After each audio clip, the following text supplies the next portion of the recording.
I have learned from Dr. Madura a great deal of things about empathy, and even has changed my perspective a bit on that definition and how we need to move forward. So I appreciated her presentation as well. I'm looking forward to listening to your story. Thank you. It is through story that each of us learn. Dr. Madura gave those case studies, but they were stories. They were stories to explain, to demonstrate. When we listen to stories, our brain goes to a place like listening to classical music. When we just read something or look at a screen, not every part of our brain is lighting up. But when we concentrate with listening to story, every part of our brain is engaged, and the PET scans actually show the lighting up of every area of the brain when we are engaged in story. Now, to be engaged in story, we need to listen intently, but we listen with empathy. Because the storyteller paints the words through their voice, through their gesture, to engage the audience so that they may walk that walk and that journey, that they may feel the empathy for the character. Filmmakers do this in their presentation, and the storyteller does it through their voice. I am going to share a few slides with you, and there will be some prompts on the slides, but I'll also have some stories to share as well.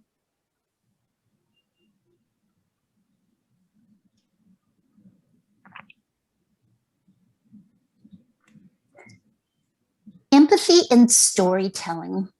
There is power in the stories we tell. Each day, when we go through our life, we are on a new story path. Sometimes every hour of our day, we are on a new story path. Our story may only involve us, which is that egocentric kind of storytelling, or our story may involve how we feel, how we share our emotions, and it is from our perspective. When we read literature and fables, we can learn so much. Now, we have already had some definitions of empathy, and I want you to think about all those definitions so that you are prepared to synthesize those definitions into your definition. How will your definition of empathy affect your story path each day? Will you become more aware of others because of this characterization that you carry with you, this definition that becomes your part of how you approach life and how you see things? So we want to be able to do that. I just want to make sure that I didn't lose my content. There we go. All right, now we're ready to move forward. We are going to be learning about the tools of a storyteller, and we're going to listen to fables and learn if we can be empathetic toward the characters and discuss how it was displayed or not displayed with the characters. And then I want you to think, as I give you examples of the two fables today, how could you actually change that story? If you wanted to change your own story about how you react to people.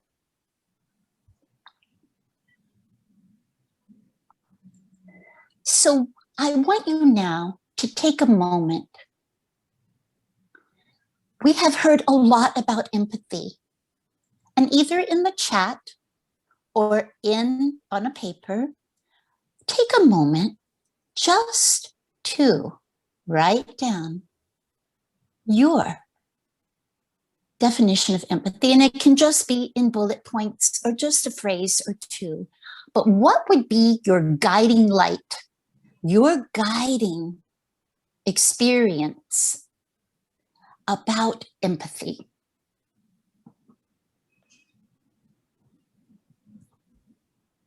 Yeah, I would request everyone to just follow what Ms. Debra is telling us to do. Yes. And write our own definition of empathy, and please feel free to share it in the chat box as well. Yes, please feel free. Now, once you have it, I want you to just keep it so that we can get to it a little bit later.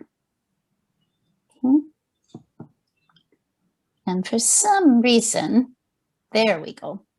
There was a little bit of difficulty in bringing up that next slide.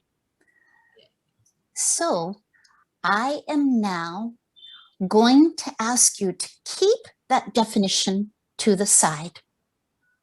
And we will look at it a little bit later as we share it in the discussion. There we go.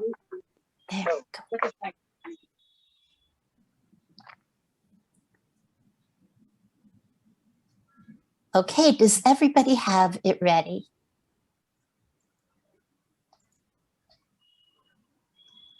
Yes. And now I wish to help you to understand about how a storyteller creates empathy. I am going to be telling you a fable. And that fable is one that you might have known. And why do I use fables? Fables are wonderful stories, ancient stories. And in these ancient stories, they are meant to have a moral to them. And there's usually a conflict between the characters. Now, for parents and teachers, fables are an excellent teaching tool. They are open-ended. They allow you to think, they allow you to critically think, and to apply that learning in your own life. There are some interesting studies. Michael Gurian wrote a book, The Wonder of Boys, and he said that our boy children need stories more than anything to help guide them. So instead of, as I am a mother of a son, nagging my son, if I put my message into a story, my son would be able to learn the lesson better. And for our children, and it's not just for our boys, it's for our girls and our boys. And from a teacher perspective, when I needed to make a point, I would use stories. Sometimes I invented the story on the spur of the moment. So now let's get into this first fable. This is the famous fable of the tortoise and the hare. I want you to notice what the storyteller does to create empathy and to create engagement with the listener. One fine day, the hare came out very proud of her large ears, her white tail, her front paws, and her big back legs that allowed her to jump and allowed her to leap. Oh, I am the finest hare in all the world. Look at me. And I'm very, very fast. Oh, I think I'm the fastest of all. And nobody can outrun me.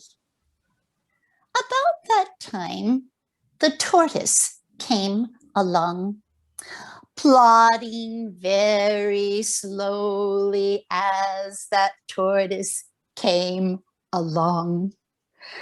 And the tortoise stopped.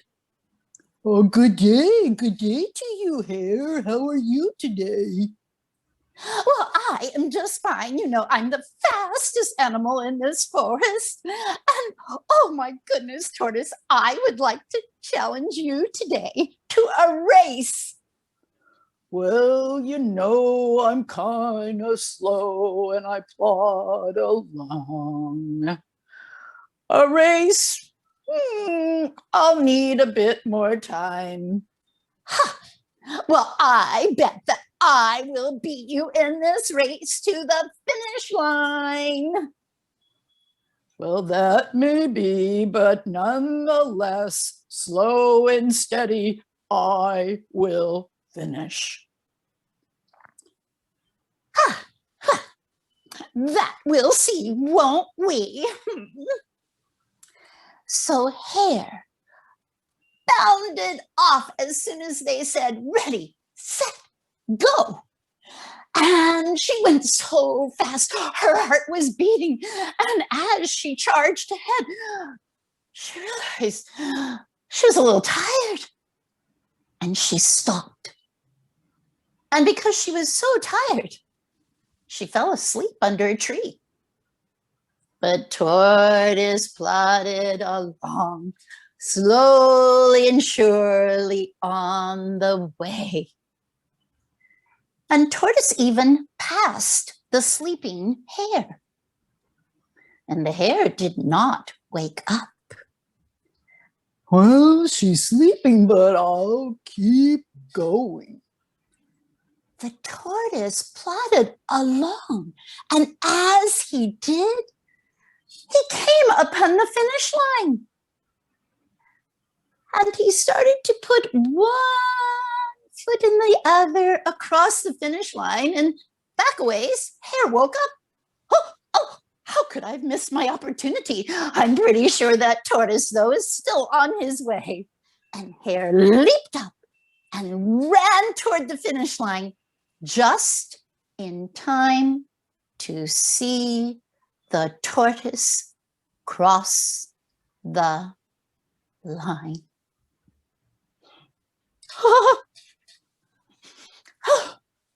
I bragged and I bragged, but alas, I didn't win the race.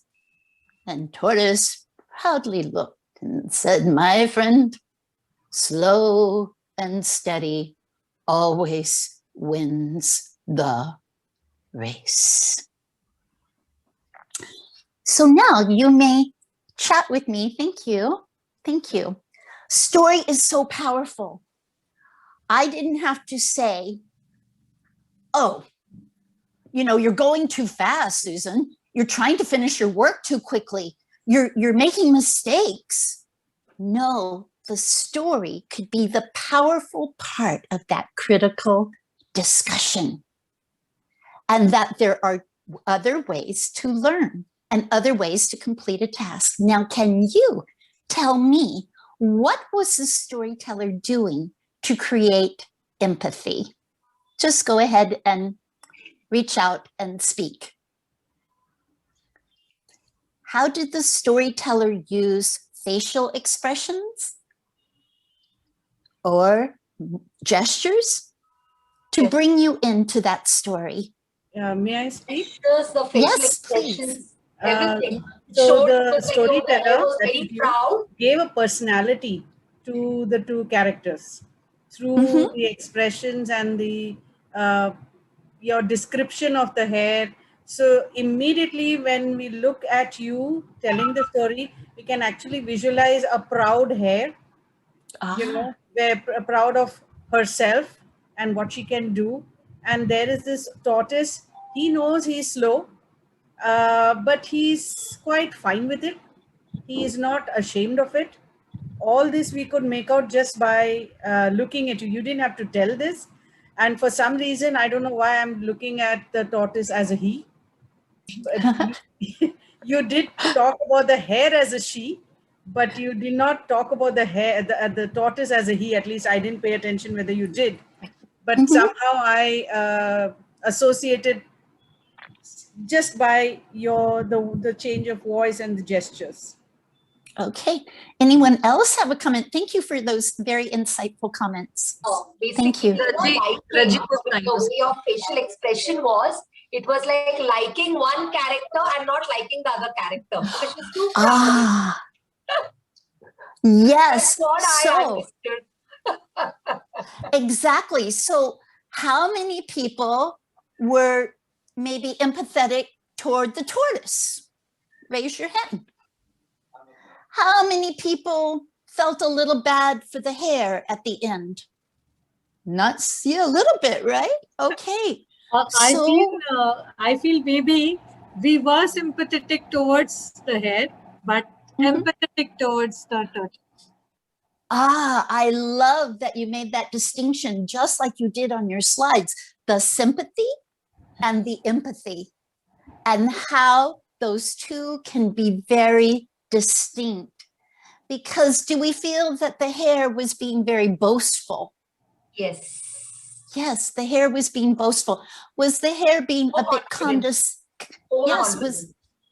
Yes, overconfident. And was the hare also maybe being condescending toward the tortoise? Yes, absolutely. And putting the tortoise down. Trying to put him down. Maybe it's the effect of the environment. Maybe it's the effect of how other people react to the hare otherwise. And so he has that feeling of pride. He or she. Yes. And yes, he or she. So feeling of pride because everyone has been treating here like as if you are the best. Correct. Many times Correct. situations arise through how your surrounding reacts to your actions or reacts to your success, reacts to everything that you do. Lot of times. And that is the self-perception. So the hare had the perception that she was the best, or he was the best, and he was the wonderful one and the fastest. And the tortoise just seemed more self-accepting that he was a little bit slow, but he always could get to his goal. As you said, as you put up the hare, the situation could have swung either ways. The way she posted, he could have gone submissive and not gone at all, saying, okay, you are the winner, I will not go. But he was confident, okay, let me try at least. No, he gave that. He did not feel inferior about himself and he tried. So my challenge for you would be for you to tell this story again, but I want you to juxtapose the characters and give the hare a different personality and the tortoise a different personality. For example, oh, I'm a hare. You know, I really love living in the forest, but sometimes I wake up in the morning and my legs just aren't as fast as they used to be. And sometimes I can go fast and sometimes I need to take things a little slower. And along came the tortoise. Well, hey there, hare. I'm the tortoise. You know me. I've had a great day today. I might be a little slow sometimes, but hey, I can work my way through anything. Now, just by being playful in the story and changing the characters, it might change who you feel sympathy toward or who you feel empathy toward, right? Right. Yes. So it's a marvelous game to play, especially for teachers. When you're trying to teach empathy and showing different perspective, you can cue with a small story like a fable for the people presenting that they take on a different perspective or attitude in their story. And it might change exactly how we feel or connect empathetically or sympathetically with the characters. With my friends, especially with young children that I work with, I also use puppets. I like to use puppets because puppets help with social emotional learning. And they help with the storytelling because we can take a problem that we have, and in families, this is a wonderful way to help with the problem solving and the critical thinking. Because instead of saying, my brother always picks on me, well, mom and dad could then use a simple puppet. It could just be a stick figure. It could be a wooden spoon. It could be a sock on your hand. Well, I'd like you to meet Purple Monster. He's been with me for many, many years. Hey, how you doing? Well, Purple Monster, can you tell everyone how you're feeling today? I'm feeling grumpy. Why would you be feeling grumpy today? Well, things are not going my way. Things don't always go our way, do they? How does that make you feel? It makes me feel sad too. But what caused your grumpiness? Well, I woke up and I was planning to go play outside in the mud, but it didn't rain last night and there was no mud. Oh, and that made you grumpy? Well, Purple Monster, how do you think you might change your grumpiness today? I'm noticing you're grumpy and I am worried about you. Is there anything I could do to help you? When I feel grumpy, sometimes I want to be mean. Oh, yeah, that sometimes happens, Purple Monster. But how could we work together to help you to feel better about that grumpiness?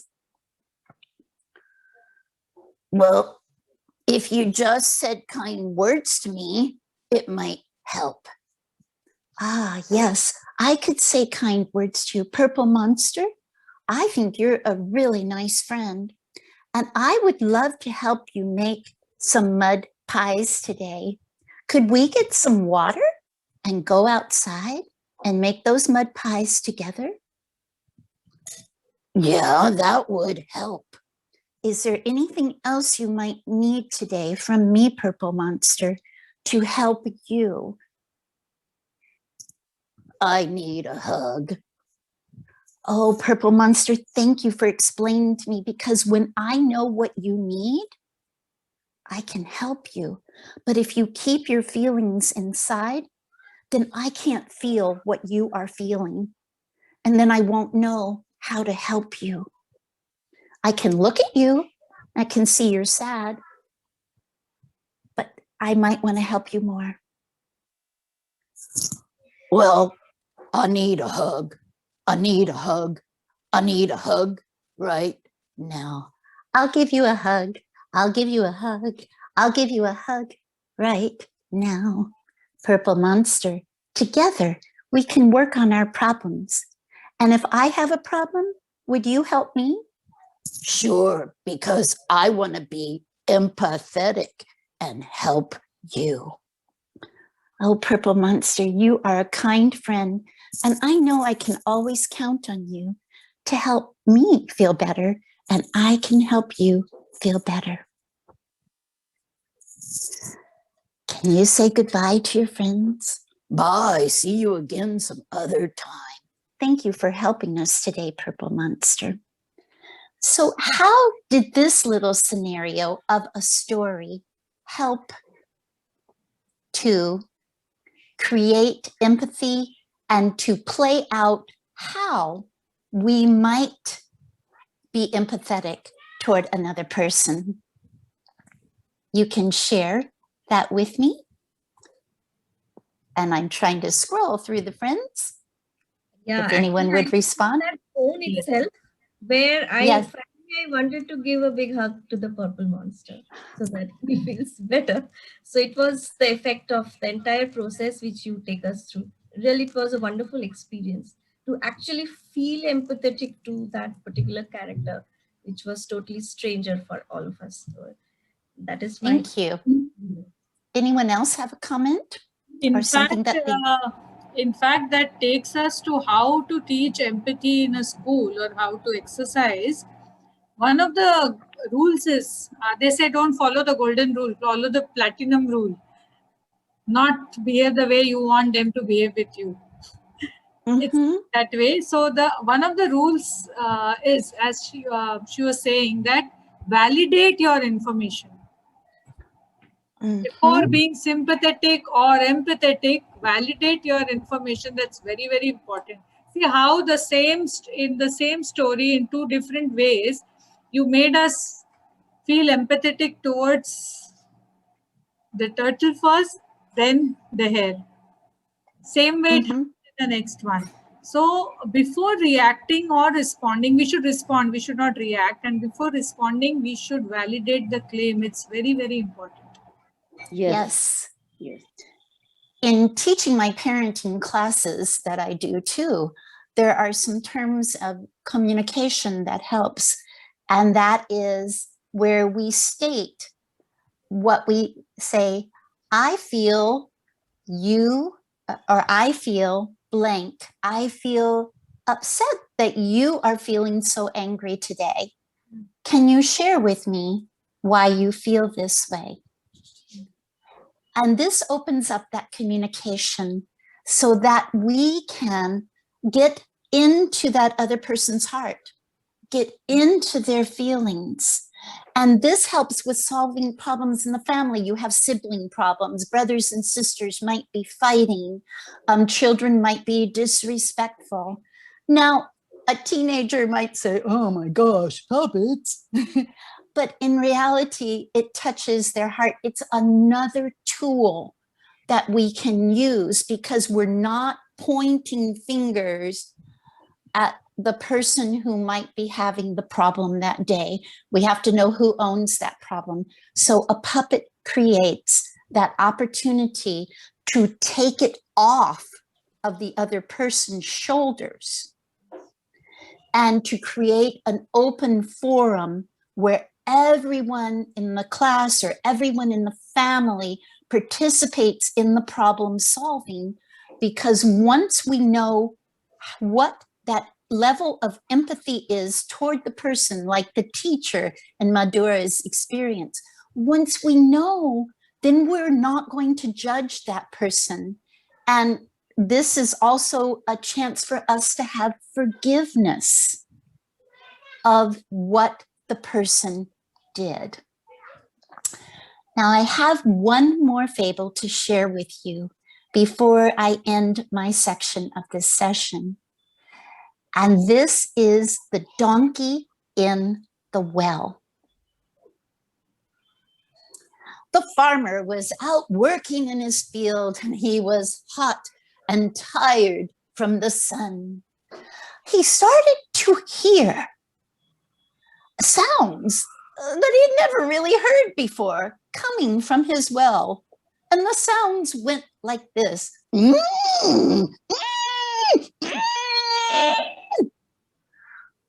What could that be?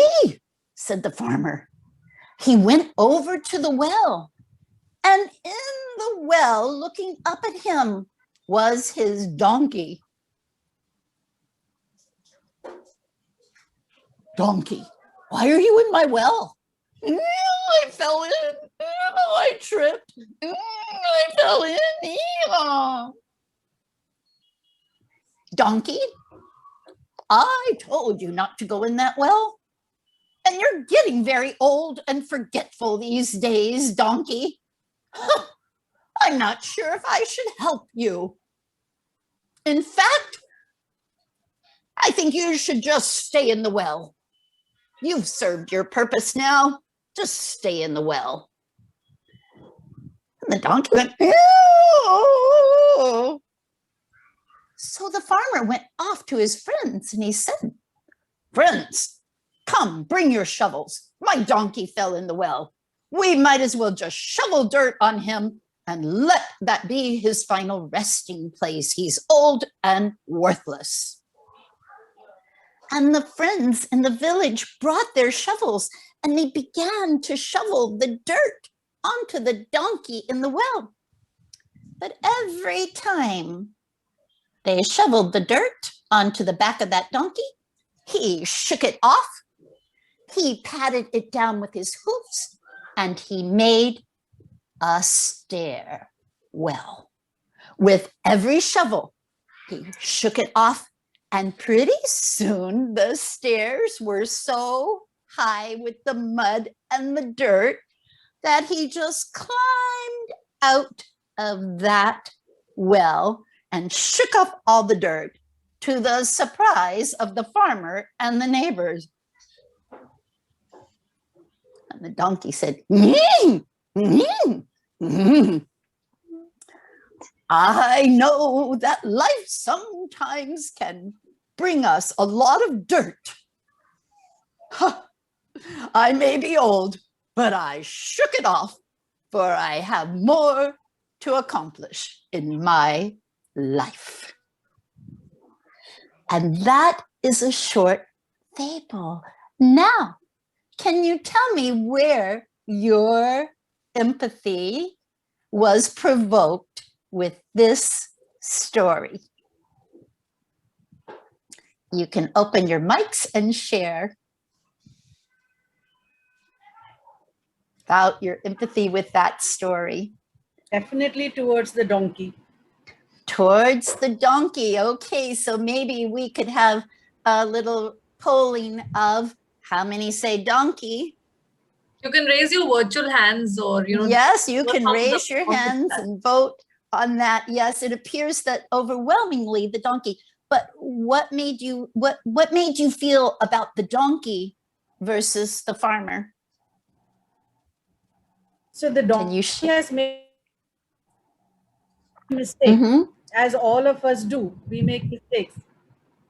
And when we have made a mistake and we have realized that we have made a mistake, instead of somebody helping us out, they say, you deserve to be where you are. We've all been in that position.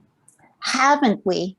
Yes. So you feel very good that the donkey was actually able to come out of his dilemma, whatever problem that he was in.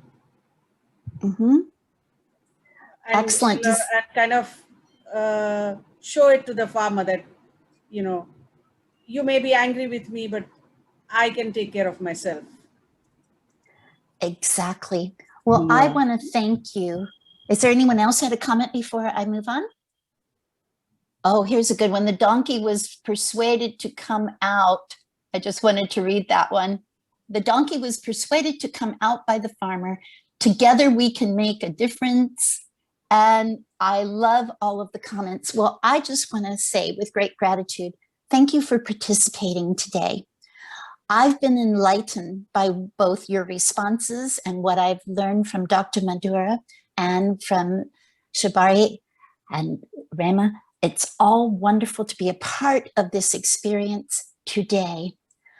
So be sure to think about using a story as a way to start the conversation. It's also a healing. A story can heal. When we can look through the perspective of another person or another character and then bring it back to us, we can change our course of action, or we can plan how we can be a better person by having more empathy, having forgiveness, and really reaching out to care for other people. Thank you.